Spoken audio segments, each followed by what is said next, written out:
O autor e a data desse texto não são claramente identificados, mas o Salmo 121 está enquadrado nos chamados Cânticos dos Degraus ou Cânticos de Romagem, que são os cânticos, salmos, do 120 até o 134. Esses salmos eram cantados pelos peregrinos judeus quando se deslocavam das diversas cidades onde moravam até Jerusalém, nas três principais festas judaicas: Páscoa, Pentecostes e Tabernáculos. Você vai ver a ordem de Deus para essa celebração em Jerusalém em Êxodo 23, 14 e 17.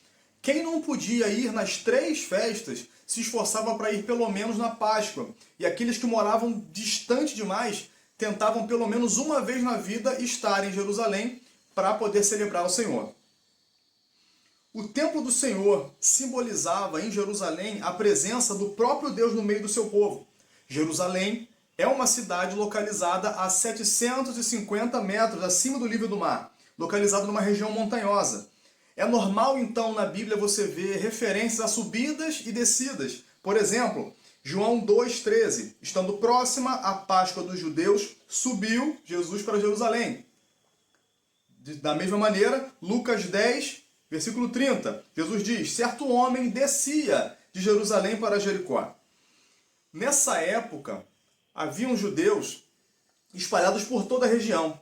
Peregrinos de todas as localidades levavam a família, os animais que seriam entregues como oferta por uma estrada irregular, cheia de altos e baixos, cheia de animais selvagens, ursos, leões, e também havia ladrões à espreita, como é justamente o caso da história do bom samaritano.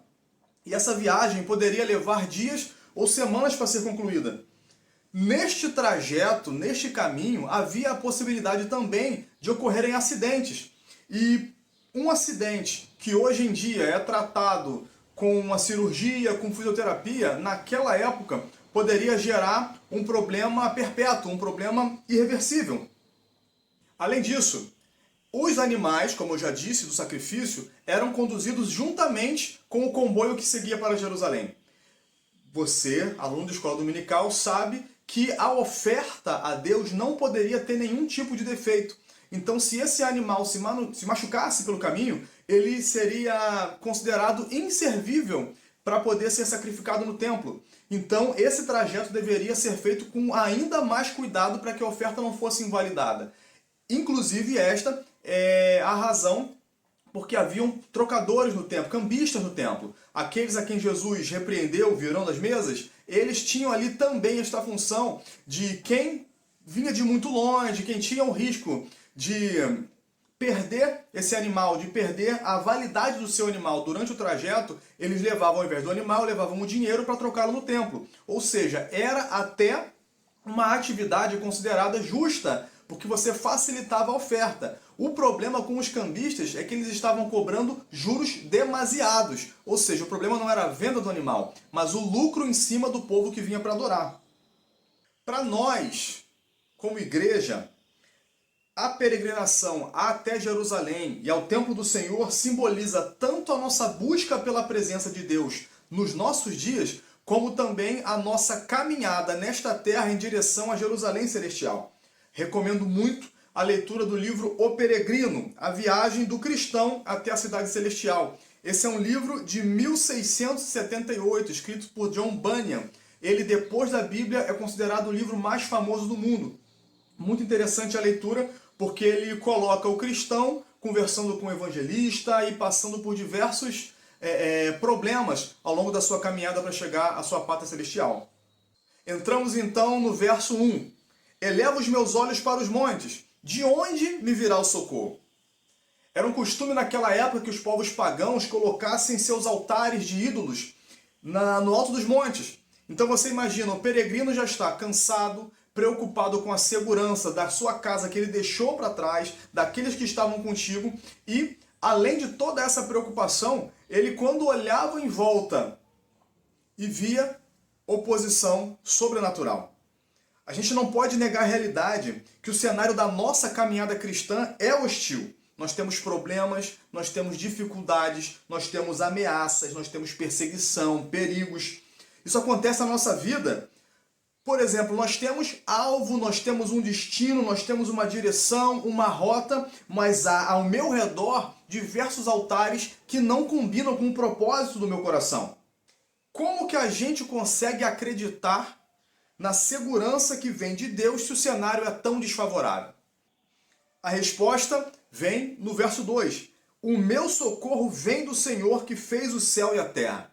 Não é pensamento positivo, não é o otimismo que vai resolver a situação. Não é a minha capacidade ou o meu poder de agir, mas é o poder de Deus, aquele que criou o céu e a terra, e continua dando ordem nessa terra, e a terra é obrigada a obedecer a este Deus. É importante deixar claro para o aluno que Deus tem a sua própria agenda e o seu próprio tempo de agir. Nós podemos clamar por intervenção, mas isso não obriga Deus a intervir.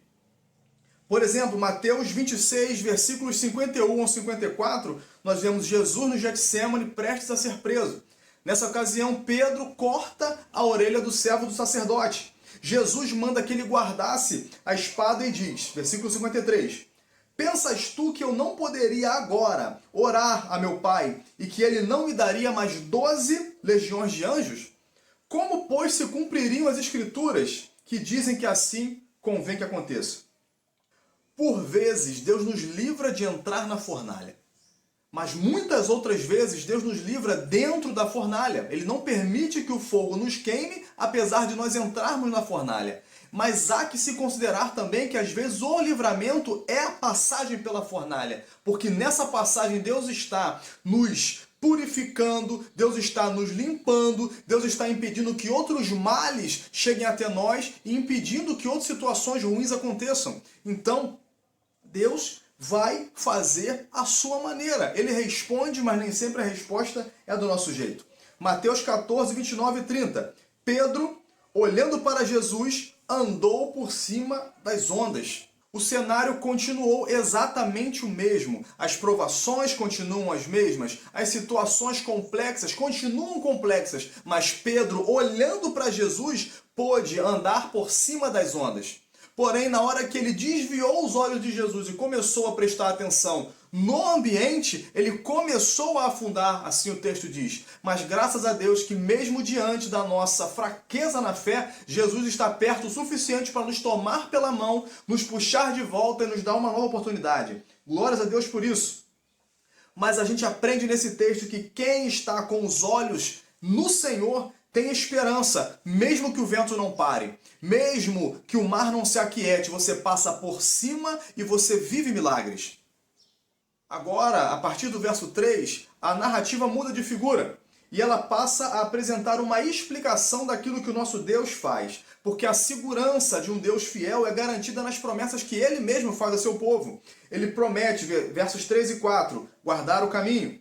Versos 5 e 6, promete guardar nas ocasiões. Verso 7, promete guardar de todo o mal. E verso 8, promete guardar a entrada e a saída. Então vamos ao verso 3. Não deixará vacilar o teu pé. Aquele que te guarda não tosquenejará. Eis que não tosquenejará, nem dormirá o guarda de Israel. A rocha é considerada na Bíblia um símbolo de firmeza. Mas ela é uma firmeza quando é um fundamento. O próprio Jesus fala a respeito de construir a casa sobre uma rocha, porque a rocha não se movimenta. Porém, quando nós temos a oportunidade de caminhar sobre uma rocha, sobre várias rochas, a gente tem que ter cuidado, porque há o perigo de tropeçar e há o perigo de escorregar. Nesse caso, nesse texto, o que está sendo dito é, não é o seu pé que é firme, é Deus que te sustenta. Deus é poderoso o suficiente para aplainar caminhos, para limpar todo tipo de pedra, se for necessário. Mas o texto diz que ainda que o caminho continue com pedras que poderiam servir de tropeço, há segurança para aqueles que confiam, como está no Salmo 91, versos 11 e 12. Porque ele dará ordem aos anjos ao seu respeito, para que protejam você em todos os seus caminhos. Com as suas mãos eles os segurarão, para que não tropece em alguma pedra, na versão NVI. Deus te dá estrutura, desde que você esteja alinhado com o propósito dele. O verso 4 fala sobre não tosquenejar, não cochilar, não dormir o guarda de Israel. é uma referência aos momentos da viagem que era necessário que a caravana parasse, se assentasse para dormir. Nesse momento de descanso da caravana, não dormiam todos de uma vez. Eles se dividiam em postos de vigia ao longo da noite. Sempre haveria alguém acordado tomando conta da comitiva e para poder dar o aviso oportuno caso houvesse algum mal. Se por acaso o vigia, a sentinela, dorme, cochila ou se distrai em seu posto, toda a comitiva, toda a caravana estaria em risco, mas o guarda de Israel não dorme. Esse detalhe no verso 4 nos ajuda a compreender o sentido e a motivação da nossa esperança. Deus se apresenta como guarda de Israel. Deus faz referência à aliança que ele fez com o seu povo e que nós, cristãos, temos acesso à aliança através do sangue de Jesus Cristo. Deus não tem obrigação nenhuma de proteger aqueles que estão de fora da aliança, mas aqueles que estão debaixo do sangue estão debaixo da proteção divina.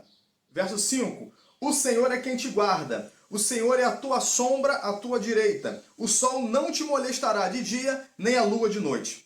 A partir do verso 3, a referência ao guarda e ao ato de guardar aparece 5 vezes. Toda vez que há uma repetição de algum termo ou de alguma expressão na Bíblia, é um sinal de que isto é importante e que precisa ser plenamente memorizado pelo seu povo. Porque Deus sabe da nossa tendência natural de entrar numa situação de desamparo. Falar de sombra no deserto não é falar de conforto, é falar de sobrevivência. Os efeitos da exposição excessiva ao sol nós já conhecemos. Pode ter insolação, câncer de pele, entre muitos outros problemas. Mas havia também, na época, a crença de que a lua poderia influenciar, inclusive, a nossa mentalidade. Nós temos um reflexo disso ainda hoje no nosso idioma, que é a expressão lunático, alguém influenciado na sua mente pela lua. Existem situações no mundo natural que realmente não tem mais alternativas. Mas é aí que entra o poder de Deus, é aí que o sobrenatural entra em ação. Nós não estamos acreditando num mundo de ilusão, perfeito, cor-de-rosa, mas nós temos plena fé e certeza de que a realidade sobrenatural ela é mais poderosa que a realidade natural, que o Criador do céu e da terra é poderoso para intervir e intervém ainda hoje em favor do seu povo. Porque esse desamparo que eu já fiz referência anteriormente, ele se refere à falta de alternativas e possibilidades. Mas o apóstolo Paulo fala sobre esse assunto em 2 Coríntios 4, 8 e 9. Em tudo somos atribulados, mas não angustiados, perplexos, mas não desanimados, perseguidos, mas não desamparados, abatidos, mas não destruídos. Verso 7. O Senhor te guardará de todo mal, Ele guardará a tua alma. Nos versos anteriores, o salmista falou sobre perigos específicos. E aqui ele está falando de uma segurança, de uma proteção de maneira geral. Deus age com os meios, Deus age sem os meios e Deus age apesar dos meios. Glória a Deus por isso. Verso 8. O Senhor guardará a tua entrada e a tua saída desde agora e para sempre. Essa expressão entrada e saída, ela é uma expressão comum no hebraico, que ela tem justamente o significado de vida inteira. Você pode ver essa expressão em Deuteronômio 28, 6. Bendito serás ao entrares, bendito serás ao saíres. E essa frase, ela também tem um equivalente no Salmo 91, no verso 11. Aos seus anjos dará ordem a teu respeito, para que te guardem em todos os teus caminhos.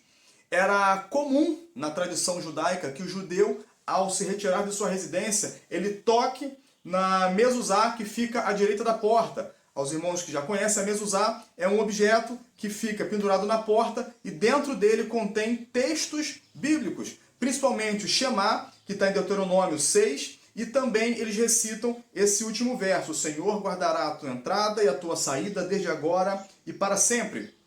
E também essa expressão desde agora e para sempre é comum no idioma hebraico. Salmo 115, 18. Nós bendiremos ao Senhor desde agora e para sempre. O Senhor guardará não só a nossa vida, mas guardará também a nossa morte e guardará inclusive o nosso destino eterno, porque estaremos ao lado dele para todo o sempre. E esta é a razão da nossa esperança. O Deus que fez a aliança conosco através do sangue de Jesus Cristo, se compromete a guardar a nossa entrada, a guardar a nossa saída, desde agora e para sempre. A sua casa está guardada, os teus filhos estão guardados, o sol não te molestará de dia, então você pode caminhar e trabalhar e produzir e avançar tranquilo. E a lua não te molestará à noite, os perigos da noite não te alcançarão. Então, no momento de descanso, você descansa em paz. E no momento de caminhar, o Senhor garante que você caminhe em paz, sem tropeçar, e chegue em segurança até a sua presença e, falando mais futuramente, até a eternidade ao lado dele.